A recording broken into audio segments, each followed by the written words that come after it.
Hey everyone, thanks for clicking on this video. We'll get to it in a moment. Just want to let you know about our amazing deal for Redmen Plus subscribers. If you sign up for a yearly subscription, you'll save either £10 off a Club Captain subscription or £30 off a Club Legend subscription. So yeah, sign up for a yearly subscription to redmenplus.com and save yourself some money, get some boss content, just like the video you're about to watch now.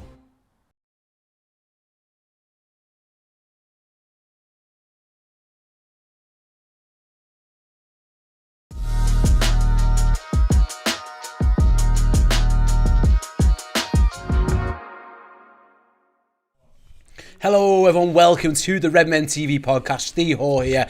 I am with Chris and Ste Plunkett for this one. No Paul, he's off doing comment on computer games. I've made that sound really like degrading, and I'm sticking with it.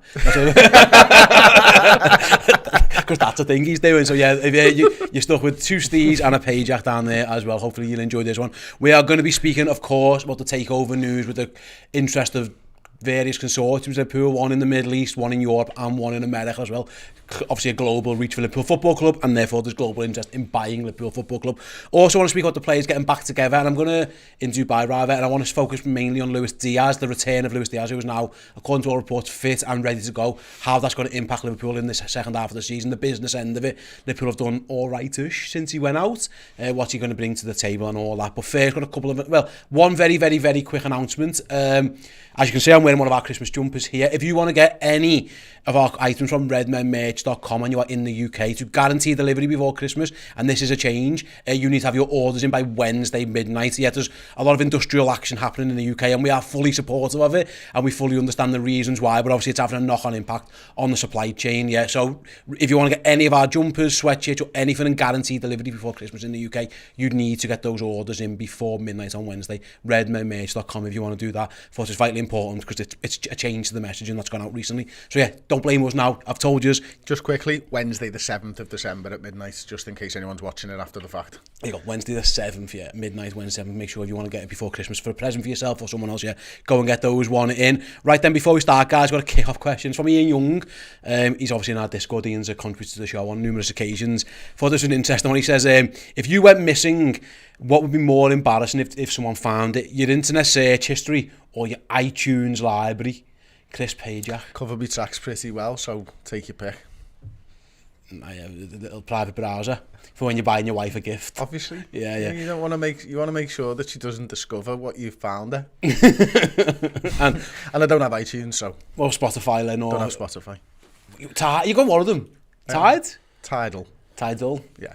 Would you be happy with someone finding it? Your music's all right though. I'm confident in my selection of music. Yeah, it's fine. Yeah, cause you're it's heavy on the crooner at this time of year. Obviously, it's a bit Bublé heavy. I mean, who isn't?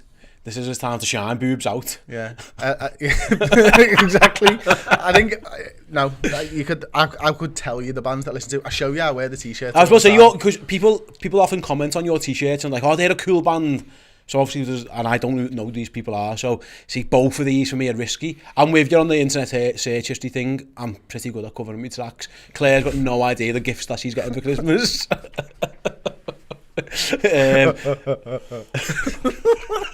Sorry, but the Spotify playlist. This is what happens. We share one between the family, so me, the kids and Claire have all got it, so we can all see what each other's listening to. So I get in the car and start pressing play, and like the Disney playlist comes on or something, or like the Encanto musicals on at the moment. Like kids. Yeah. Fine. Of course. But okay, Steve. No, but what I'm saying is I could get away with it because you think, was that Steve listening to that, or was it the kids?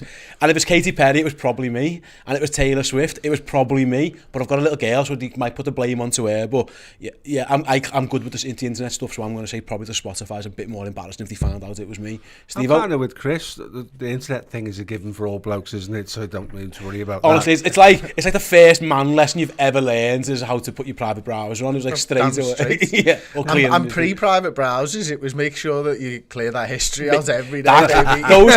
Those cookies and that cache have got to go. It's when you're about to go into hotmail.com with one next day and it goes hot. That's a risk. Yeah. That HOT is a big old risk. Did you see someone did it in I saw it on Twitter the other day, It was on like, it went viral, and it was like, I went on to a private browser because I was doing a work meeting, and I automatically typed pornhub.com, and he was doing a speech on Zoom to like 100 odd people or something in his work. Just muscle memory. Just because it was muscle memory of going on to private browser and then fully typed it.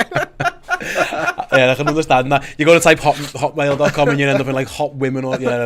And the music side of it is music taste is all right. No Taylor Swift and no Katy Perry in there. Sorry, please don't insult either of those women. I'm not going to. If that's what you like, that's what you like. What's your music taste? I don't think we've ever got to know this. Yeah, it's kind of Chili Peppers, Foo Fighters, really? and all that stuff. I was expecting like 50s stuff, like a bit of jazz or something. I can't. I'm fuming with the Chili Peppers. I'm not speaking about the Chili Peppers with anybody because they cancelled. Well, they cancelled that gig on the day of it when we were driving up to Glasgow, and I got an email yesterday saying they finally rescheduled. This was a gig in July that they cancelled on the day when me and my wife were about to drive up there to Bellahouston Park.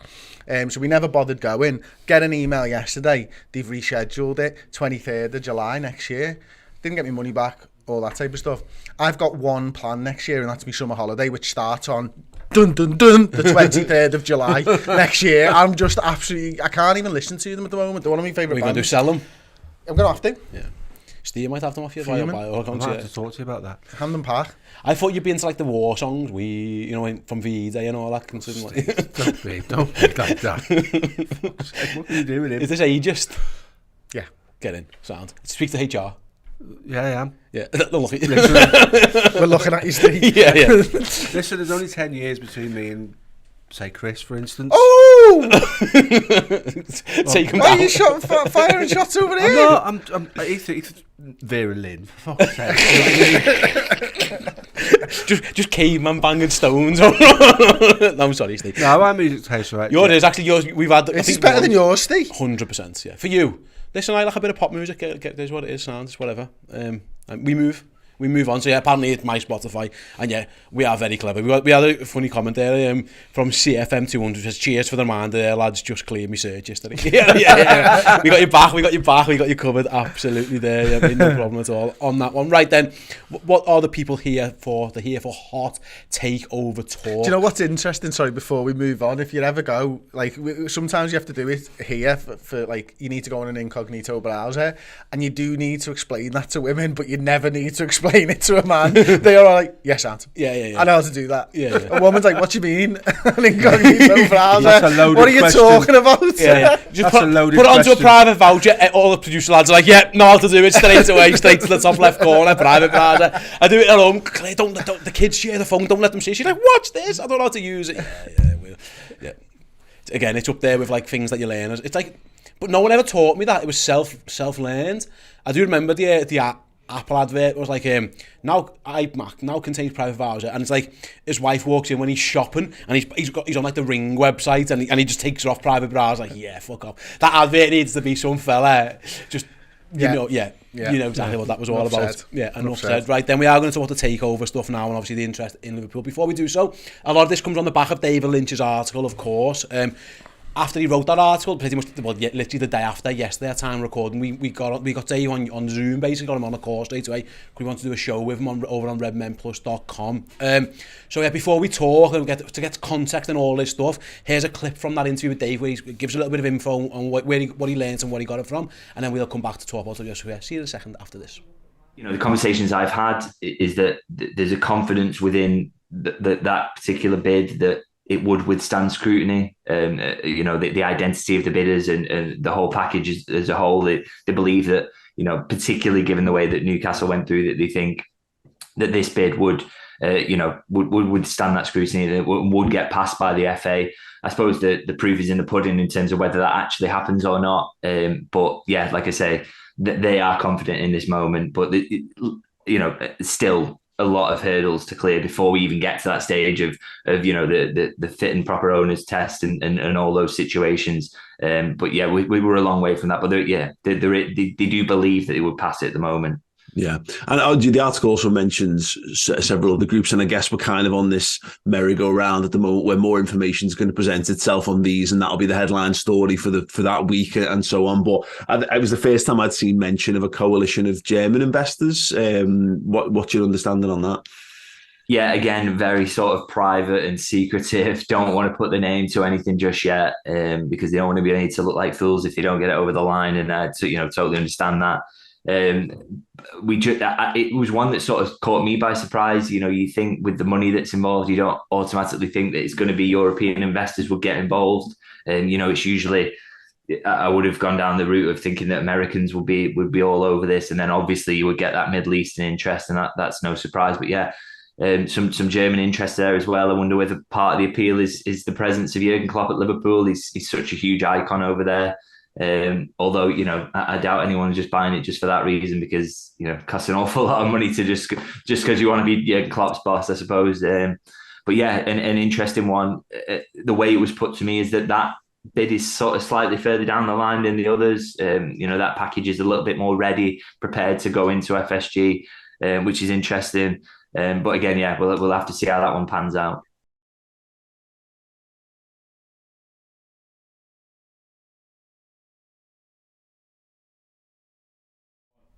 There you go, that was our interview with Dave. Of course, we broke that story late on Sunday. I got tongues of wagging. WhatsApp groups were everywhere. The Twitter sphere was going absolutely mental. Just let you know, if you want to check out that interview, we are doing a 3-month code. I took the executive decision yesterday in absence of Paul, because I was on the live YouTube show at 9 p.m. And that code was meant to end yesterday, but I've took the decision to extend it till tonight. At time recording, 10 p.m. tonight is what we're going to do. So if you want to use that code, head on over to redmenplus.com. You'll see the big yellow button there that says join today. If you click on that join today, and then select this monthly £5 subscription, the Club Captain subscription, you click on that, enter all your details, you'll get taken to a payment screen, enter the code HOHOHO, H-O, H-O, H-O, press apply, and you'll get it free for that first month. So you go and check out the entire interview with Dave, where he gives a little background in terms of where he got his story from, who he's spoken to, that kind of stuff. So really, really fascinating. Thanks very much to Dave for joining us, and yeah, go and check it out. It's completely free, and you'll get it, and as well as all the other amazing content that's there. You can go and check that one out. On that one, Steve, he mentions this joint Saudi-Qatari bid. What he was at pains to mention, Dave, and he wrote this in his article as well, and I understand there's grey areas to this, but what he said was, this consortium, it's legit, it's 100% true, and they are confident that they would pass the fit and proper persons test, not only because they've got nothing to hide, basically, but also, the Saudis do own Newcastle, obviously conflict of interest and stuff, because these are private firms, they're quite happy that they would pass that. Now, the article does mention, obviously, there's an intertwining with government and stuff, but really, they are separate companies. Now, I think we as a collective, we don't speak as a collective on Redmen, we are individual people, but I think the majority has always been, I'd rather not be state-owned, like, it wouldn't sit right with us. Just the fact that this is a private venture, I think that is quite significant in that it might not appease everybody, and like I say, the intertwining of government as well, but it does feel like that is a significant step. That, like, personally for me, I'm much more comfortable with that than I would be being a state-owned football club. Are you in the same boat there? Yeah, I am. It's kind of one step removed from the state-owned thing. People will still go and dig, people still go and find out who the people are behind the consortium, and there'll be a bit of rival fan base stuff, which you're going to get anyway, but I'm more comfortable with that, because we don't have to take into sort of a civil rights issues and things with a private investment company, and I would assume that these guys will come together and build a company to buy Liverpool Football Club and trade as a new company with a board of directors, which are essentially is the consortium. So in that regard, I'm more comfortable with it. I don't want to go through what Newcastle went through. So if it comes across as a private investment, and I'm sure there's layers to that which people will get into, then I am more comfortable with that than the Newcastle model. Yeah, like I say, I suppose because the Saudis do own Newcastle,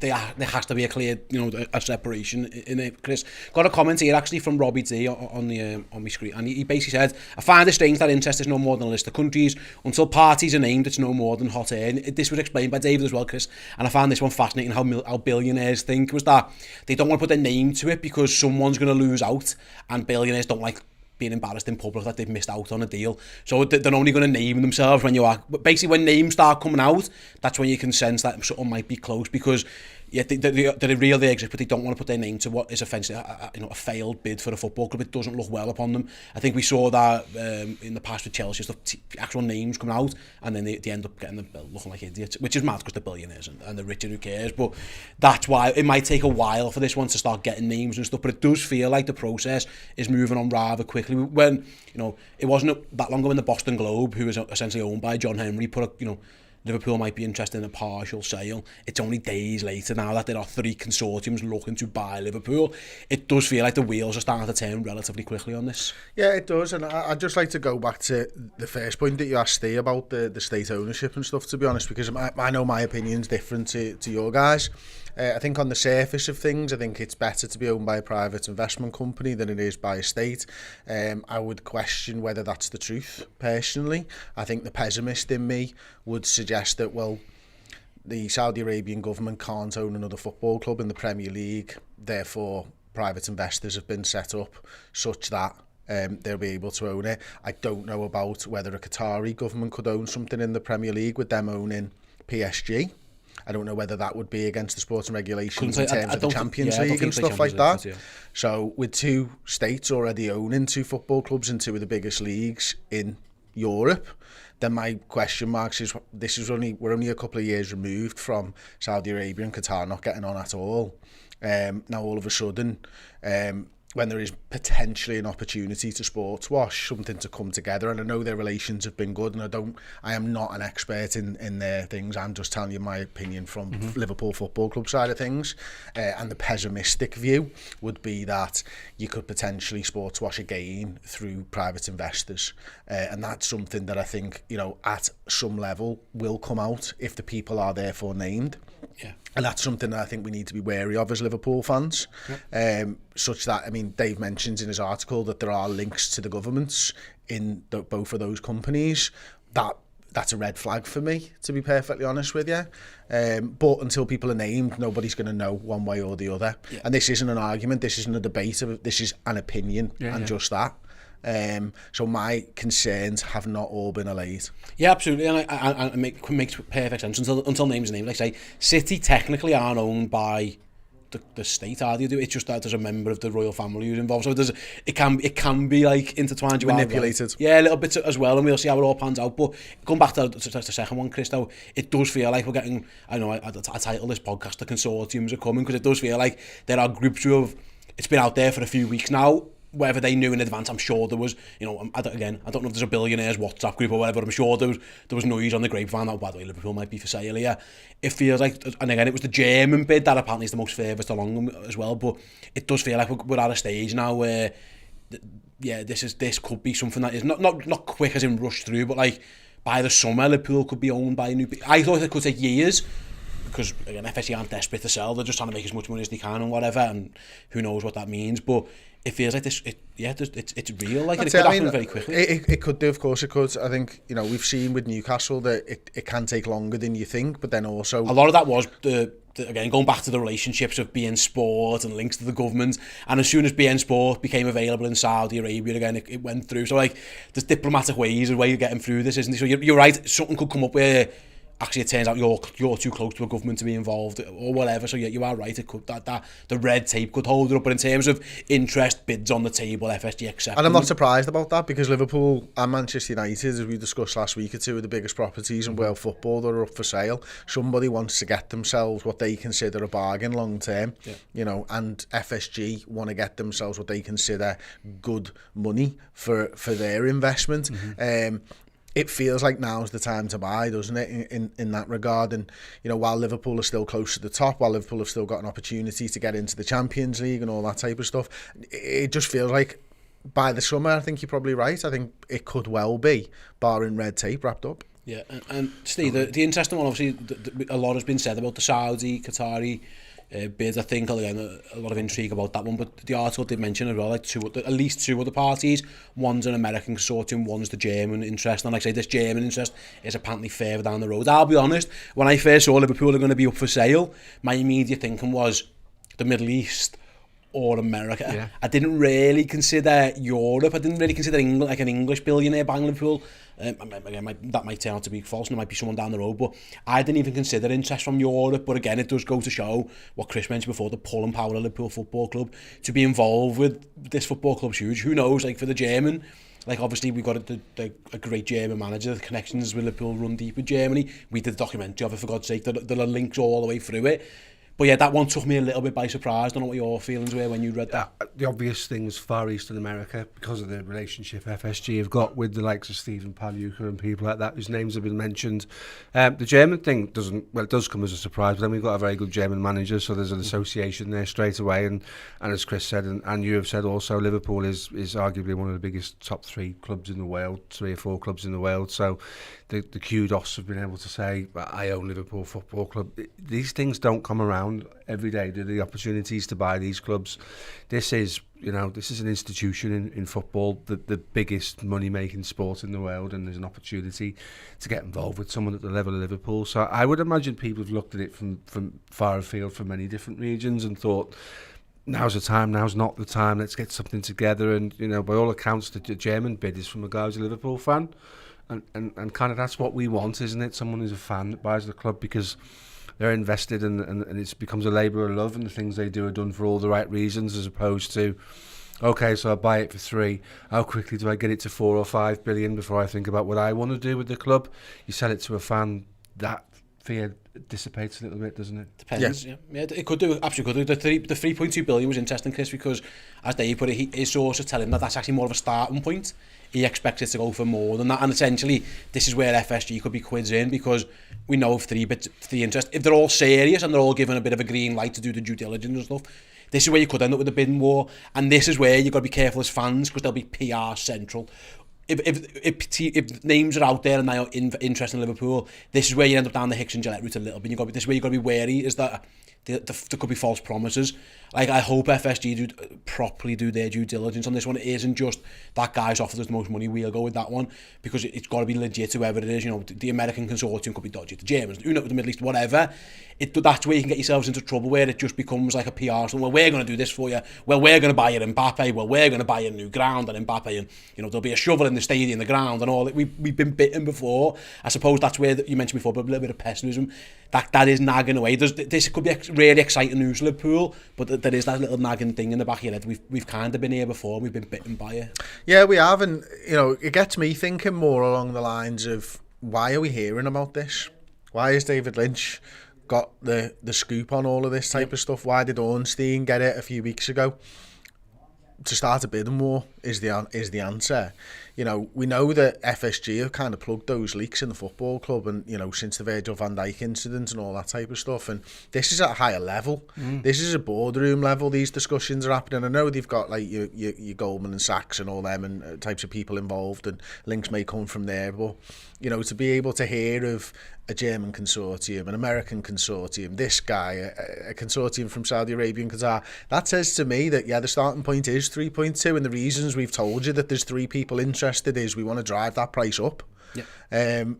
That's what I'm looking at and hearing right now. It's a bit like between the lines. Yeah, it's a bit like when you're heard of interest in your player and you put it out there. Oh yeah, well we've had Barcelona on the phone and they're willing to give 100 because you're trying to get Real Madrid to give you 105. Maybe I don't know where these leaks are coming from. It is interesting. Dave would obviously very careful. The Boston Globe thing was interesting because that was nothing but positioning. That's John Henry. That's it. He owns that place, so he controls that message. I'm pretty sure the Boston Globe don't put an article out there that isn't about their own and his football club that isn't triple fact checked by the boss himself. It's not by chance that within days of them positioning it through a PR statement in the Boston Globe that suddenly they've got 3 potential consortiums involved, and they've released it to people in the media to, as you say, to stoke up a hornet's nest type of thing and get potential other suitors involved. It's just clever positioning, isn't it, ahead of a sale? So I think so. Yeah, I think it's got to be, hasn't it? I think you want more people involved, and I think that Manchester United came out because Liverpool were up for sale. I think Liverpool got up for sale because they realised how much Chelsea went for,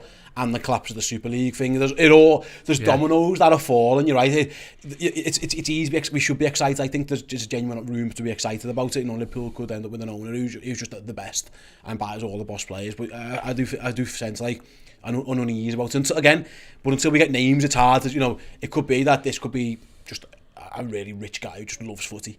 It could be, we don't, in all 3 parties, we just don't know the reason behind it. Are you doing it as a money-making thing? Because I saw this, Chris, and I want to speak on this one. When the American consortium interest came out, I was live on YouTube, we'll talk about it, and a lot of people in the chat were like, just don't want Americans again.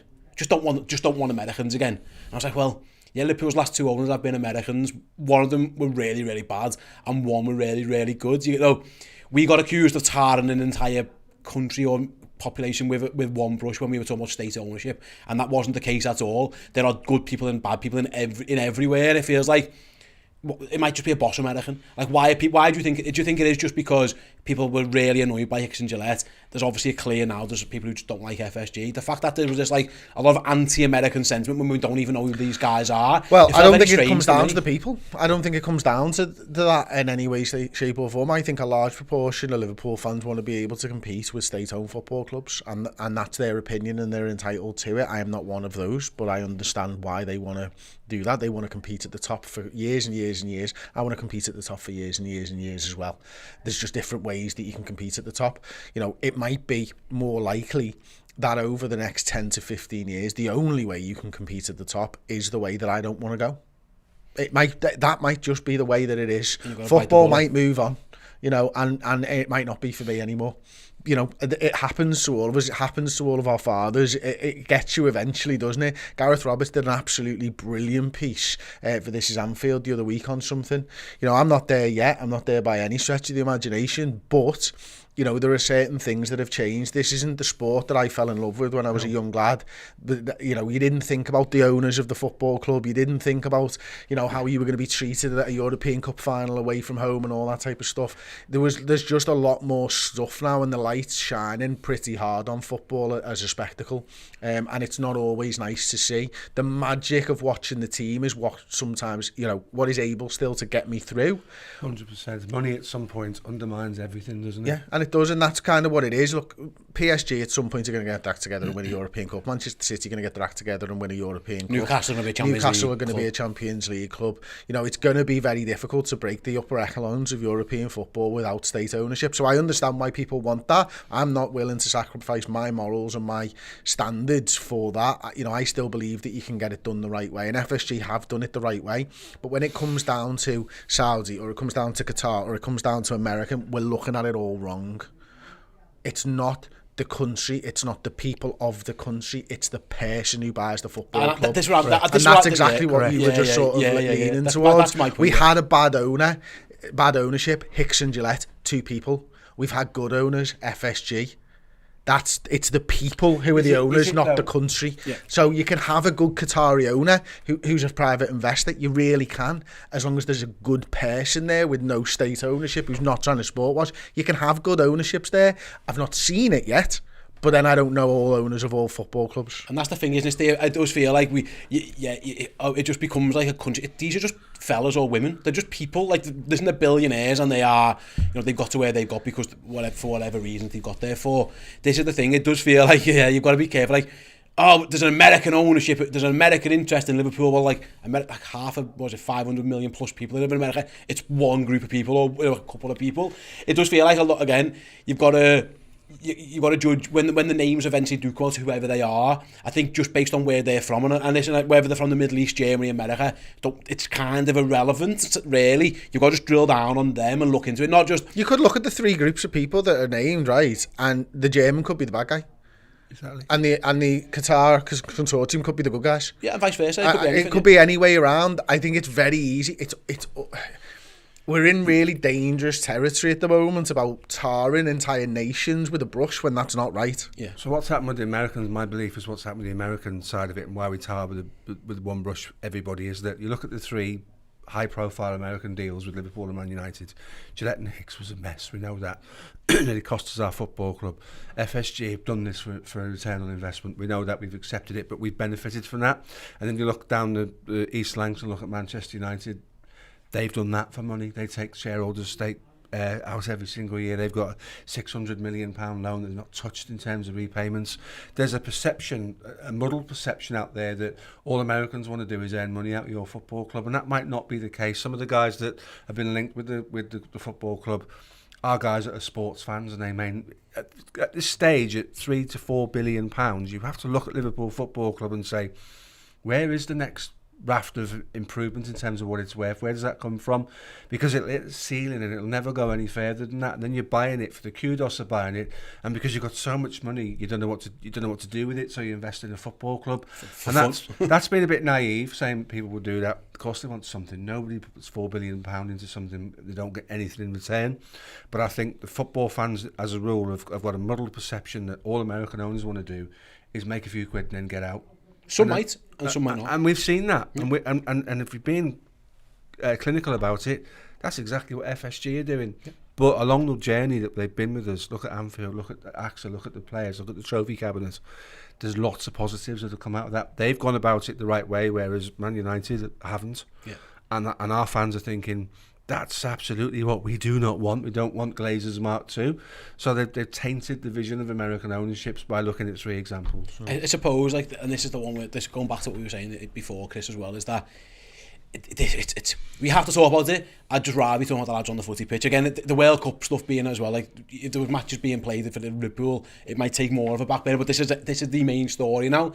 It just feels like I say, and I was listening to Dave again speaking to Paul, and he said, like, FSG are in no rush. He mentioned that one consortium or one group came in and were like, right, we'd like to get this done by Christmas. He says, and they were like, well, that's unrealistic. I think it was his quote. They're in no rush. Why? This isn't Chelsea fire sale, because that was a whole different reason why that football club got sold. FSG, they don't need to just, they're not skint. You know, they're not going to lose money. Like, it's not a fire sale. They've got all the time in the world. I mentioned before, the wheels are turning. It feels like the interest is there, but like, again, there's no guarantee that we get to the summer and this is all done. It could be something that wrangles on, I suppose. My question on the back of that is, mate, is like, at what point does this become an issue on the field, like in terms of like distractions and stuff like that? Because we saw at Newcastle, again, Mike Ashley's investment in Newcastle, he just pulled the plug, and it had a massive it took ages from their sale to, you know, there was bids and bids and bids, and then there was government blocking it, and it took a long old time. Like, at some point, my worry would be this affects the manager, his ability to sign players or sell players or get lads on wage contracts or whatever, or basically just becomes a distraction. He's asked about it in every press conference. And I suppose that is on the table. That could happen realistically, which is a bit of a concern. Yeah, potentially. The manager coming out and saying already, basically, or alluding to the fact that he's going to stay regardless. That's huge. It's huge. Yeah, it is. And there's your continuity. I think that we as Liverpool fans needed and players needed. I think FSG coming out with the line of it's business as usual, whether it's you're taking it with a pinch of salt or not, is a good thing. You know, in terms of it buys us some time. The more concerning thing for me at the moment isn't the you know, Liverpool might be up for sale and what the future holds and what that means to our short term, medium term. It's that we haven't got the people there who've been doing the job of signing the players anyway. You know, in terms of, well, Julian Ward won't be there. You know, all the people in behind the scenes look to have been moving on. So that's the difficult thing that I think Liverpool have to get over first and foremost. So that's the biggest problem. If it drags on for a year or 2 years, and then you start to see an even more lack of investment in terms of transfers, then you've got massive concerns. But, for example, if this wrangles on, and as an example, we signed Jude Bellingham in January, I don't think anyone's going to have any concerns. If we don't sign somebody like a Jude Bellingham in January, or we don't sign someone like a Jude Bellingham in the summer, and nobody's brought through the door, then the concerns are clear as day. Yeah, I suppose the flip side isn't. I think it's Jamelia in the chat. He says FSG might need to invest, otherwise the value of the club is going to plummet, and that's right. If they think, you know, the club's worth more than Liverpool playing Champions League footy next year, that's just a fact, because there's a guaranteed revenue stream of X amount coming in. On the grand scale of things, that's huge, because we've seen before. Like, so it might be, yeah, we might need to invest. It might not be Jude Bellingham, for example. It could be anyone. We need to do something to make sure we get top 4 as well. But on the flip side, we've seen with other owners, well, we're selling up. Why are we cashing in? The noise coming out of Liverpool and the reports and the leaks or whatever you call it, the briefings are, it's business as usual. We're going to just crack on. We're going to crack on because this might be something that takes ages. So we're going to do what that means.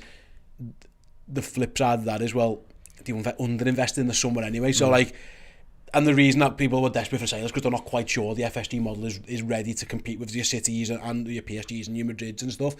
Again, that all intertwines into this feeling of unease, really. are we going to be successful carrying on with the FSG model when it's essentially sell to buy, which it's been alright because we've won, but like we haven't sold anyone. So who are we buying? And then the team's now 8th in the Premier League, and we never mind trying to win a title. We've got to try and come 4th. It's a bit of a messy situation that we found ourselves in, and it goes both ways. When we get to January, do we want to just FSG continue being FSG? Actually, we don't. We want FSG to do something they've never done before. Are they going to be willing to do something they've not really done before when they're about to sell the club? It does feel like it's strange. That could be linked to why they're trying to drive the price up, because in January they've got to invest, because could you imagine a world where we don't get Champions League and they're trying to sell the club? The value plummets like a rock, doesn't it? Yeah. So I think it's a case of do some investments in January. They're probably already legislated for it in the accounts anyway, for some sort of investment at January. But what does more damage to your football club, spending 120 million on a player or missing out on Champions League football? Because you try telling a new owner, well, you can have it, but the 150 to 200 million pound that might come from a successful Champions League run isn't going to be in the coffers. It changes the conversation. And also the gravitas of the football club. Exactly. Going from owning a Champions League football club to owning a Europa League football club, you're talking about some of this, Chris, might just be a bit of a bollocks on the table. I'm the big man, I want to own a footy club kind of conversations. To do that, you want to own the best. You know what I mean? You don't go out and if you're interested in sport cars and you're a billionaire, you go and buy the best one. You don't buy the 5th best one or the 8th best one. You go and get the best one. If Liverpool are a Champions League football club, they are then not listen, someone would still buy us, of course, but slightly less of a proposition for maybe one or two owners who are doing this purely as a vanity project, perhaps. I'll give you a real world example from something of my past. I once worked for a very, very, very, very rich person who'd I'm going to try and do it without naming names and giving things away. Had a £50 million development. Before it launched, a lot of the companies that were moving into this development decided to pull out because a massive brand decided to pull out of the development. So the fella decided to spend another £1.5 million on putting his own unit in there in an industry that he didn't understand to prove footfall. This is what the levels are that happen at this type of thing. So he decided to create a business in this development that proved footfall for another £1.5 million. He spun the wheel. He proved the footfall. All the brands jumped back in. His £50 million development is completely full and has been for the last 15 years. Right, by spending another £1.5 million. I make a bad mistake. I don't put more money in. But Liverpool Football Club are in the same position almost. We're talking £100 million for winning the Champions League. You've got to be in it to win it for a start. We're talking £100 million for a player. You're losing £100 million one way or the other if you don't make Champions League. You may as well buy the player, and then you get future-proofing your gains. Yeah, and also he's an asset. He's part of this. When you sell the club, that player's part of it. It'll be fascinating to how this all pans out. I suppose to wrap up, then, like I say, I've got the sense now that Chris made a great point before. Why are we getting this now? Why not so much the Ornstein one, because that could have been him just doing a bit of digging on like banks and stuff. But when not names of people, but like Consortium. It came across the Ornstein one that FSG was surprised by the statement because it was just a repeat of a statement that's been put out. Exactly. David's scoop that he got the other day on Sunday, and go and check it out, by the way, go and read it, go and find it. I think it's at DM Lynch. Go on his profiles and read the article. It's really good. And like I say, if you want to listen to him speaking to Paul as well on Redmen Plus, do so.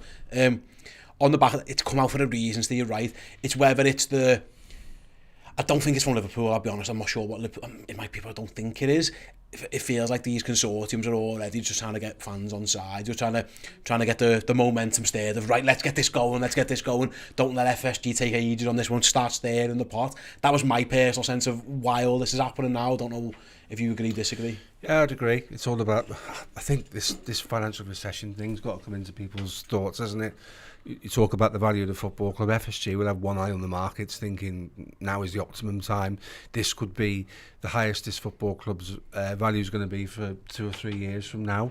So they'll be encouraging conversations, and they'll be encouraging press releases from consortiums and a bit of speculation, because it gets them to where the end goal, which is what they want to get to. For me, I think we find out where we're at when they want us to know. We'll probably only find out someone's doing due diligence when they're doing it. the German thing seems to be the furthest down the line. They might be on the verge of going into a due diligence period. More than one potential buyer can do due diligence at one time, and I think that's FSG's goal, to get as many people sort of really invested in what it might look like now, get it done now, with a view to getting it gone, as Steve said, you're quite right, potentially before the summer. Yeah, and it could be from both sides. It could be from Liverpool, it could be the consortium side, it could be let's test the water of the fan base type of stuff as well. It could be can we put our, not names out there, but can we talk about our bids such that we're testing the water of what the fans think of it, but also will the fans start to put a little bit of pressure on to the owners of the actual football club? There's loads of different ways that it could work in somebody's favours. We don't play 4D chess with these guys. These guys are fucking billionaires for a reason. Like we'll understand when we're supposed to understand, and that's probably about it. Yeah, it's weird. And this is where the PR stuff's going to come in. There's going to be lots of this, like people leaking stories out. You'll hear a name at some point, and it might be a rival's heard that this guy's interested, so let's throw his name out there and get all the attention over on him, so we can do this over here. It is going to be messy. It is. We're going to have to just accept that. But yeah, I think the fact remains now, just to put a bow on it, stays like, I think the story that John Emery about the partial sale in the Boston Globe, I think we can knock that on the head. I don't think they're interested in a partial sale at all. I think they want to sell up, and I think they want to go. I think that was the call out, the people who've got an eye on buying the club as an entire purchase as opposed to investment. What does investment give us? It gives us a minority shareholder who puts, let's say, buys 30% of the club for £1 billion. He's then not going to say, right, use 200 million of that to go and buy players, because he's not the majority shareholder and he doesn't decide what happens with the football club. So it doesn't benefit us, it doesn't benefit FSG. It is an entire sale, as I said before. I think it's just a clever piece of PR positioning to say, do you know what, you guys haven't come to the table with your consortiums and your bid, so we might talk to some people about some smaller investments. And if you do that, buying the clubs off the table, so you're calling people out in essence, aren't you? Do you know what's interesting? It's, just to play devil's advocate on this, because I do agree with you, Steve, on that. That it's probably not the best interest of FSG or the football club, but there was a rumbling about a week or so ago of a path to full ownership, which I could kind of understand, putting myself in FSG's shoes there. As you start off with 30%, and over the next few years you wind up to be the majority shareholder of the football club. Is that how the Glazers got all the United? They was doing it step by step, and then you have to I think it happens quite often, doesn't it? Now, I don't know what that would mean for Liverpool Football Club, but if FSG, for example, and again, I'm not saying this is what will happen, I'm just saying that this might be an option for them. The one big thing is Liverpool's probably at its top value right now. I think you mentioned that before, Steve. I think that's spot on. Global recession, etc., little bit concerned.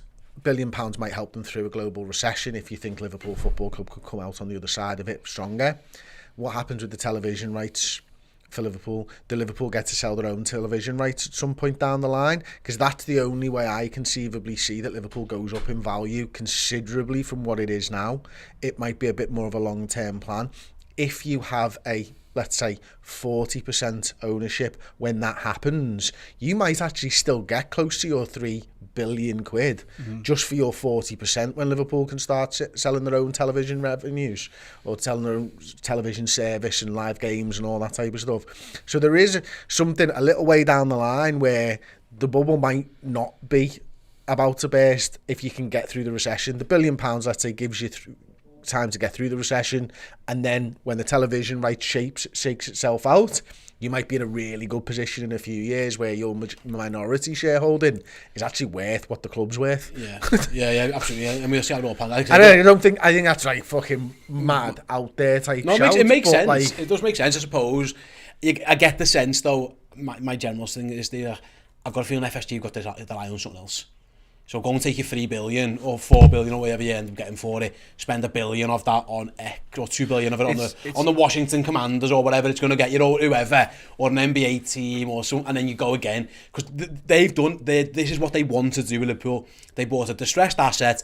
They wisely got invested. They got the best people in place. They got the manager. Listen, and they did this, by the way, without spending tons of their own money. They made Liverpool generate more money themselves and spent that, which is really good business. I know it's also the rules. Yeah. Quite often. Yeah. It's kind people seem to forget this. It's what you meant to, It's actually the fucking rules. It's what you're meant to do. It doesn't always pan out that way because you can. It's a shame no one else. Yeah, that's the way. Liverpool follow the rules in a world where no one else does, I suppose. But they've done exactly. Their plan's almost complete. Yeah. They're at final level. We took a £300 million, whatever we spent on it. We've hired the best people, got the best manager in place, which helps because I'm not sure many managers could have done what he did with the budget we've got. So that was a big plus for them. People always say, they got lucky with Klopp. Well, if you hire the right person, I'm not sure that's luck. I think that you're doing well in your hiring process. I've been through processes where we've got the exact right people, and I've been through processes in other companies where we've got the wrong people, and it can fuck you up. And you should take the blame when it's wrong, and you should take the credit when it's right. So you got the right man in place. They developed it. They've got everything going, and now this is the end game. We've turned Liverpool from a £300 million company into a £3 billion company. We can go. I don't really see the point of them hanging around anymore because they're an investment firm. They're not here. They don't love Liverpool. They never have really. They've been the businessmen, and their objectives are complete. There's no reason for them now not to sell. So that's why I don't get the partial ownership thing. I agree. And at some point, make a mad world where we are FSG having a conversation at that top level, and the three of us are making the decisions, and you look at it and say, that's topped out, that's not going any further, we can't get any more out of that, let's sell it, let's buy that Washington NFL team and let's rescue them and make them the best, and we do it again, and then beyond that, what can we do there? Investment companies buy distressed companies, build them and sell them, build them and sell them, build them and sell them. It's quite unusual for someone to hang on to something that's topped out for so long before you think, well, we know how to do it. The blueprint's there, the template's there. We know what we're doing. Let's go and do it again. And that's got to be the appeal for them.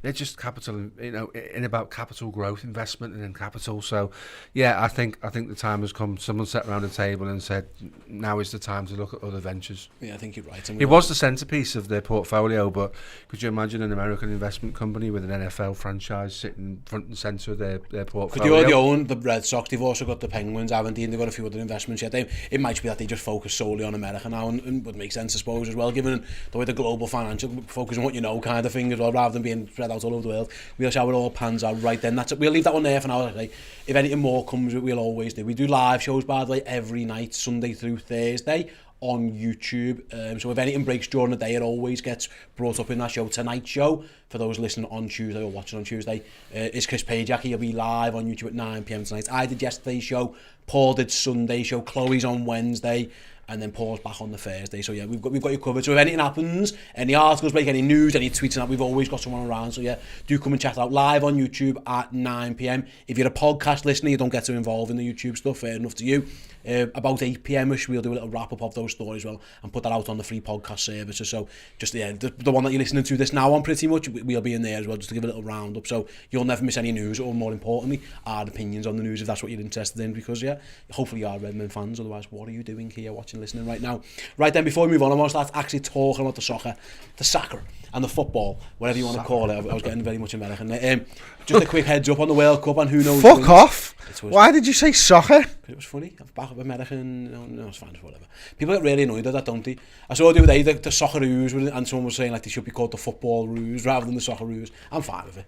It's fine. You're not. It's football. Okay. Like, do me a favour. Get up the badges of the MLS teams, please. Go on, get one badge up from the MLS team. I think just get it up. I will do that, but just let me know.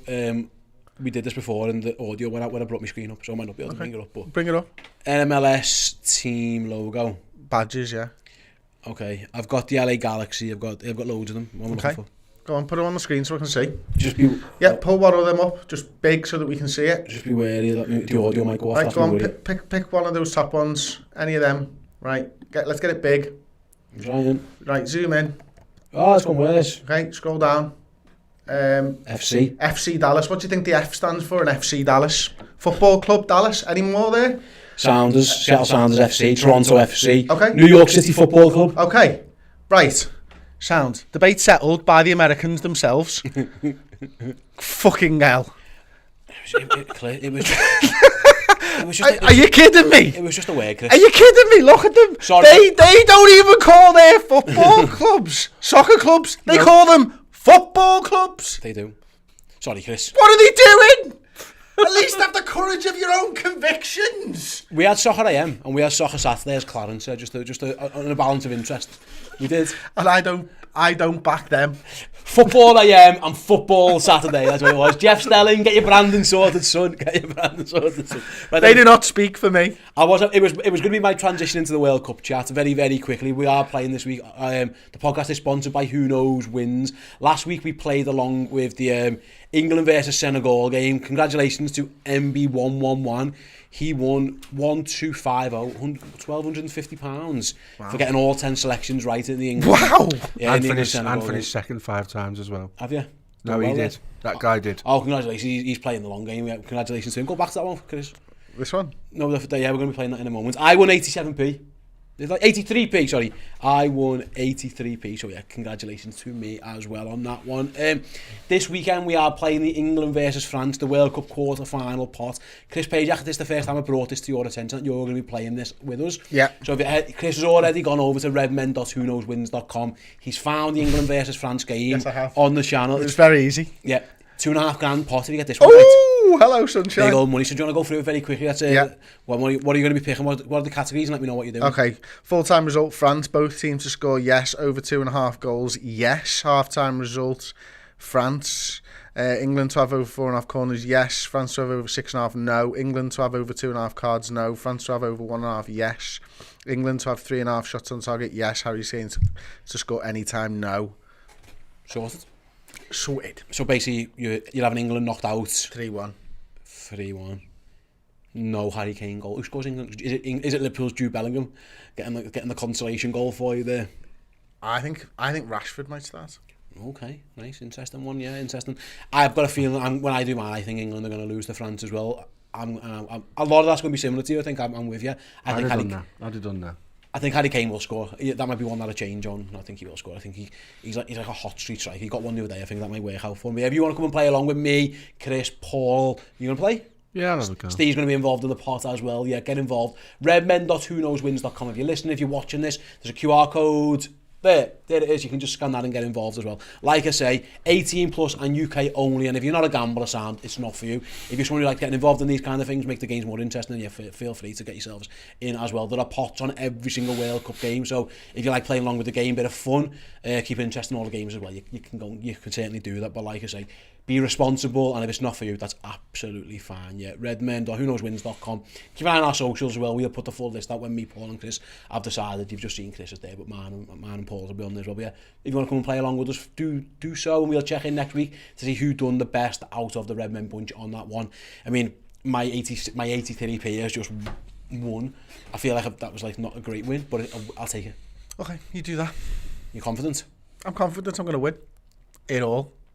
Take it all home. £2.5. The big bag. Yeah, I'm with you. You're don't want interested in the 83p, Steve. I'm interested in the £2.5. Yeah, that's like thanks very much. Then right then, let's talk about some football. Liverpool have flown to Dubai for their training camps. The 33-man squad's gone. All the big guns who are in the World Cup. Everyone's gone. Even the injured lads, Jota and Arthur, are there just for a bit of morale. You might as well, if you're going to do your rehab, you might as well go and do it in Dubai rather than hanging around Kirby. It's freezing. Why not? It's freezing. It's going to snow at the weekend. It is Baltically cold here, so yeah, good luck for them. I want to focus on one man in particular, Luis Diaz. Apologies to those people who've heard me say this story a few times now on various shows, but I bumped into Luis Diaz at the Action a couple of weeks ago when I was there for the foundation event, and he I think I'm allowed to say this now. I wasn't allowed to take no photos or nothing like that, but he was in the gym and he just looked like a lad who's in the gym. There was no his knee, didn't look any, like he just looked like a lad who's ready to go. It's been reported since that Luis Diaz is pretty much that. He looks like he's ready to go. That's huge, because when he got that injury, he won't play before the World Cup. He'd missed the World Cup. If Colombia would have qualified, he'd have missed that. That's how bad it was. That starts getting you thinking more like down the Jota route of you thinking, is he going to miss January? Is it going to be January training and then he's back for February? Before we know it, he's missed the 18 games that we played between Christmas and January 31st or whatever. It's huge that he's back. Honestly, it's mad. It's huge that he's back. Oh yeah, options again, isn't it? And we can then afford to rotate who plays through the middle because of how things have been. We've tried to play Darwin off the left, and that's worked to some degree, and we played Bobby through the centre, and that's worked to some degree. But we bought Diaz because he's electric down that left hand side, and what it does give us in a world where we would play Salah, Núñez and Diaz, the transition is absolutely insane, isn't it? So, you know, from set pieces against us, we would be absolutely lethal. It would be like a throwback to the days when all Bobby did was get the ball and feed it into the channels, and Mo and Sadio just destroyed people, and you get all that back. And I think Luis Diaz just loves playing football. So, you know, the strengthening and conditioning he's been doing, and now he's training with the team in Dubai, which is really cool. He'll be itching to get back on the pitch and play, won't he? I think one of the things we lost when we lost Sadio Mane, Chris, was that, like, this isn't disparaging other players here, but it was like, it always felt like Sadio Mane was the one who wanted to win most, and that might not be true, but that was the sense you got. And I kind of got with that with Luis Diaz at the end of last season. There were games where it was like, no way, I'm not fucking losing this. I referenced the Tottenham game when he is just running his nuts off. We were getting battered by Napoli earlier this season, and he's the one trying to chase balls down. Earlier this season, yeah. We had. He comes on in Villarreal and is like, I am not getting knocked out the Champions League semi-final. That, again, I'd love to, we kind of forgotten about him, because when players get injured, they are just away for a bit. Even the game he got injured in, that Arsenal game, I'm half convinced. In fact, Liverpool probably would have got something out of that game if it wasn't for him going off, because he was the best player. He was excellent. He's a high-level player coming back in. Like, whether he starts off the bench, whatever it is, we've looked at the lack of options recently. This is massive. Like, one of your best players back, and he's going to have two. You know, he's not going into that Man City League Cup game or the Villa game on Boxing Day cold. He's going to have 2 friendlies and a training camp. It should be up to go. Like, should be really, really up for it. Yeah, we should see the best out of him as long as the injury's healed okay and everything, because, you know, he's had that rest, hasn't he? You know, while he's been injured, to be able to go big for the rest of the season until we need him. And, you know, for me, Liverpool found the way to get through, didn't they, to the World Cup. And, you know, we did increase our form. We got better towards the end of it. But Luis Diaz coming back in on that left-hand side solidifies that side of things. I can't wait to see him. I can't wait to see the player that I think he's going to become this season, because I think we were... unfortunately stripped of that. You know, I think, you know, he was good last season. He started the season really well, but I always kind of thought that he was going to go up and going to start scoring more goals for us and having a bigger impact on games in terms of goals and assists. And that's the one thing that I think he needs to add to his game still. And I expect that to come now when he comes back. It felt like it was coming as well, didn't it? He was getting them. You're right. He's brilliant. Yeah. You know, until the area. And then the area, he was starting to struggle a little bit. His shooting wasn't quite there. He always felt like a guy, you know, we've had loads of them down the years. When you get one, they're going to get loads. Or when he gets a couple, he's going to get loads and going to get one week in, week out. You know, you see players who are very streaky at times. You know, get a couple in a game, don't get any for a few games, get a couple in a game. Then you get players like Daniel Sturridge, when he was at his best for us, would just score one every single game. Yep. Still not quite get as many goals as Luis Suarez, but he'll just get one, probably the opening goal every single game, give you a head start. Diaz has got the feel of one of those kind of guys who's going to have an impact every single game for us if he can get that going, if he can get his shooting boots on for us. That's what I'm looking forward to see with him. On the flip side, we've obviously seen pre-World Cup, Darwin Núñez was out there playing left wing. How's this? And obviously Roberto Firmino's excelled centre forward. Now, it's great to have options, it really is. But what it is going to mean, it's going to be another type of player on that left-hand side, because Diaz and Núñez are about as completely opposite as you can get, really. Yeah. One wants to go in behind, Núñez, one wants to come to get the ball off you, Luis Diaz. If he is there again, it is going to change how we play. Because it felt like we just about got used to having Darwin out there and using his strengths, which were down the channel. You know, I'll go back to the Southampton game with Robbo. The space was vacated because Darwin had made that run. I don't think Luis Diaz would ever do that. He'd just want to get the ball off Andy Robbo. It is going to be another change that we're going to have to get used to, because they are two completely massively different players. Could be a benefit because you could go horses for courses. Yeah. Against that opposition, we need this. Against them, we need this. But we're not going to see the pre-World Cup Liverpool if Luis Diaz is on the pitch, because they are chalk and cheese, him and Darwin. He likes to come and get, as you say, get the ball and then face you up, beat you, whereas Núñez wants to run in behind you. You're quite right.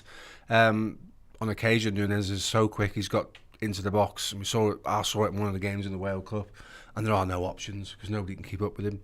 So, you know, running Luis Suarez he wasn't at his best, was he, in that World Cup? Exactly. And it's great being able to run in behind people, and certain teams you will capitalise from that all day long. But, you know, you go and play someone who's got a good right back. Let's say, for instance, Reece James was fit, and obviously he's had his injury problems as well. that's not a player that's going to give you the opportunity to run in behind him too often. Kyle Walker is another one that will do that. I think Kyle Walker struggles when you face him up and run at him rather than... They used to have him on toast. Exactly. That inside diagonal run used to kill Kyle Walker. And that's what Diaz will do, and that's why I think this game, the cup game against City, is really important, that we go with quick transition. So I kind of would have expected to see Salah, Nunez and Diaz.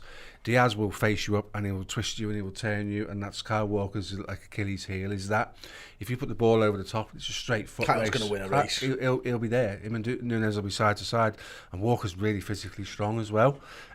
So yeah, horses for courses is a really, really crucial point to stay, and I think we'll see a lot of that. And I also think, yes, it's great he's back, but we should underplay the role Bobby's going to play in the remainder of the season, because that ability to have that 360 vision and give the ball to Thiago, who can then spot the runner or Harvey Elliott in space. There's more to it. There's more layers to it than just what happens down the left-hand side. And as I say, horses for courses is about right for me. I like the idea of Nunez making those runs to the left-hand side. I've got no problem with that when Diaz is on the ball. Yeah. I think that changes the dynamic. It creates space in the centre for Diaz to run into. He can then bring Mo Salah into play. He can switch it out wide to Nunez. I think we're going to see Nunez down the left-hand side just as often when he plays central. At least until Jota's back as well. At least until Jota's switch, back. can't No, they? I mean from a central position. Oh, right, okay. I mean he Yeah, starts the yeah, line, yeah, but he's yeah. going to pop up left-hand of side. course. That's where he roams. And it's actually, if you think about it, it's not a space that Diaz goes into.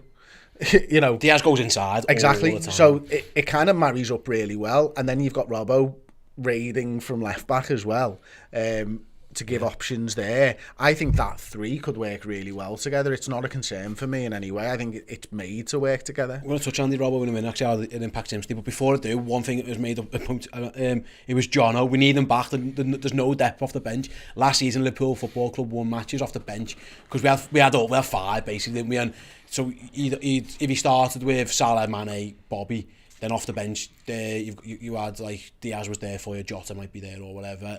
Divock was still attacking if you needs them.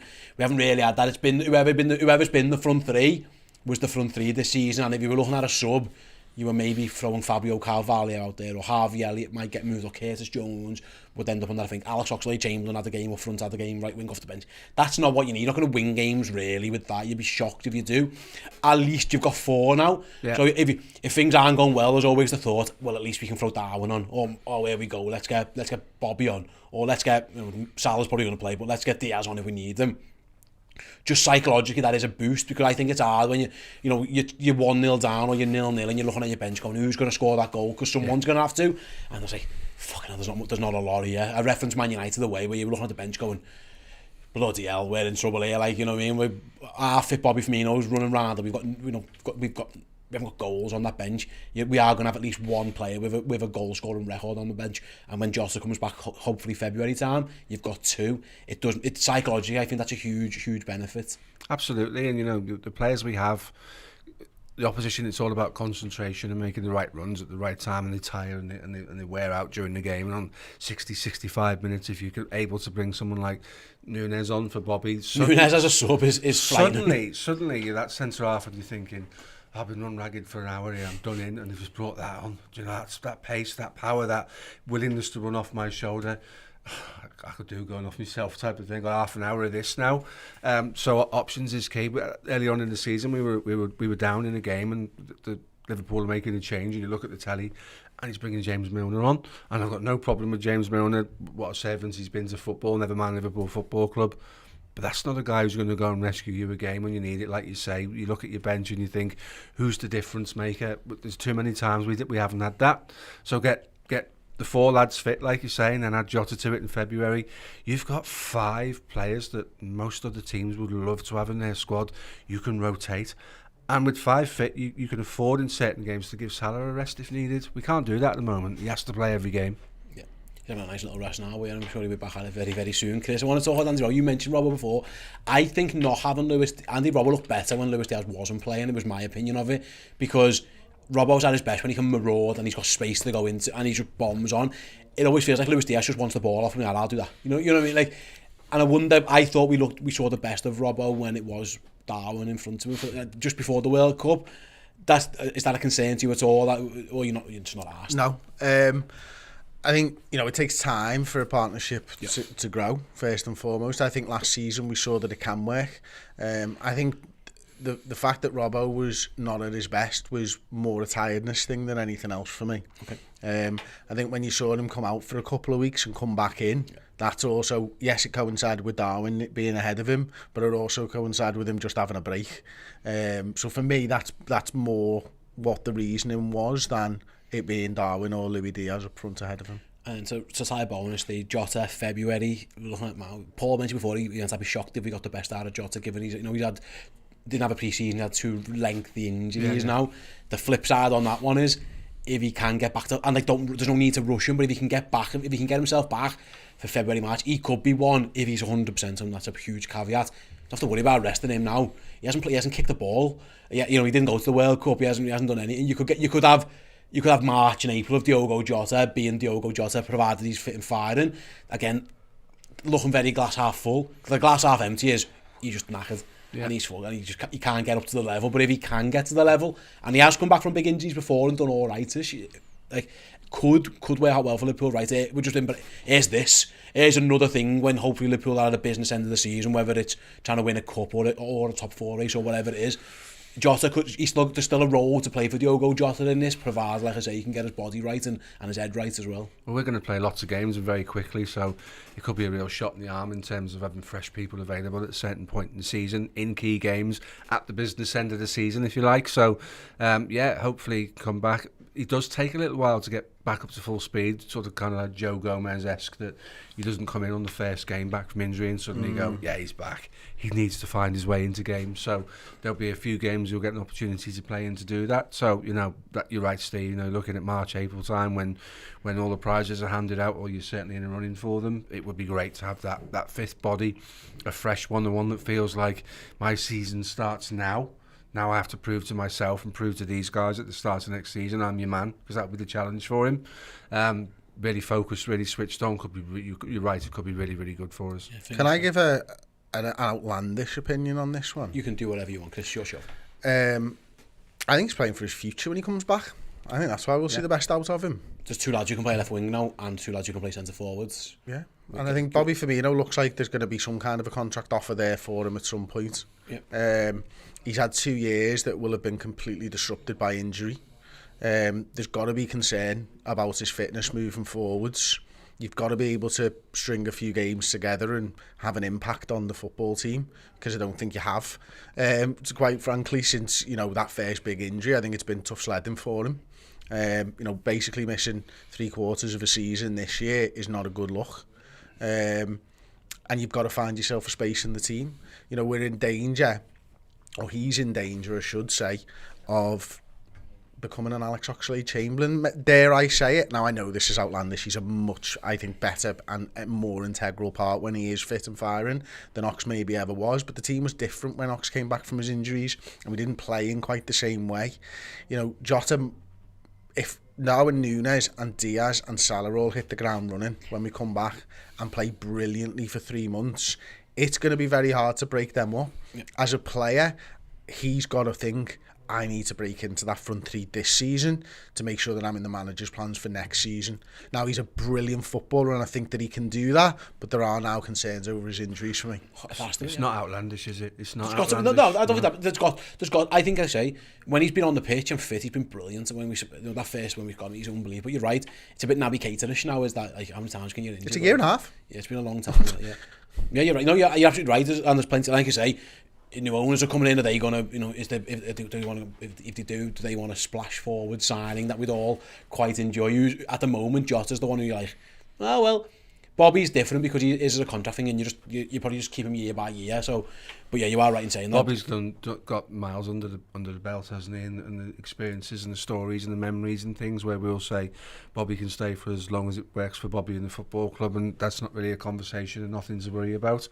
You're not the first person in here alone that sat and said you genuinely have to look at Jota and think, are there concerns going forward? There are now. There has to be, because your best ability is your availability. If you're not playing, it doesn't matter. You can be the best footballer in the world. You've got to get on the pitch. We've had this with Naby. Naby's points per game and stuff is amazing when he plays. He's just got to play more, and it looked like Liverpool have run out of patience with him at one point. He do. So you are right. I think Jota might have a bit more credit in the bank, but I think it's fair to say, like, another one of these, another injury at season.